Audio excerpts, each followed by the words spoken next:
সাইমা গ্রামের একটা পুরানো ডাকবাংলোয় চাকরির জন্য এসেছে। বাংলোটা ব্রিটিশ আমলের অনেক দিন ধরে পরিত্যক্ত। স্থানীয় লোকজন বলে এখানে আগুনে পুড়ে মারা এক পরিবারের আত্মা ঘুরে বেড়ায়। সাইমা এসব গল্পে বিশ্বাস করে না। প্রথম রাতে সে বাংলোর একটা ঘরে থাকার জন্য প্রস্তুত হল। রাত বাড়ার সাথে সাথে ঘরে একটা পোড়া গন্ধ ছড়িয়ে পড়ল, যেন কাছাকাছি কিছু জ্বলছে। সাইমা ঘরের বাইরে গিয়ে দেখল কিছুই নেই, কিন্তু ফিরে এসে সে লক্ষ্য করল তার ঘরের দেয়ালে একটা পোড়া দাগ, যেটা আগে ছিল না। দাগটা যেন একটা হাতের ছাপের মতো।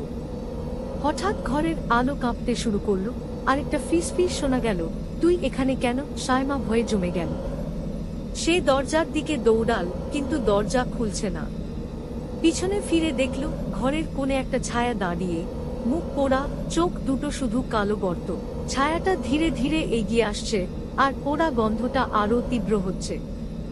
সাইমা চিৎকার করল, কিন্তু তার গলা থেকে শব্দ বেরোচ্ছে না। ছায়াটা তার কাছে এসে বলল, আমরা পুড়েছি, এবার তোর পালা। হঠাৎ তার হাতে তীব্র জ্বালা অনুভব হলো। সে দেখল তার হাতে পোড়া দাগ ফুটে উঠছে, ঠিক দেয়ালের দাগের মতো। সকালে বাংলোর কেয়ারটেকার এসে দেখল সাইমা ঘরের মেঝেতে অজ্ঞান। তার শরীরে অদ্ভুত পোড়া দাগ, কিন্তু ঘরে আগুনের কোনো চিহ্ন নেই।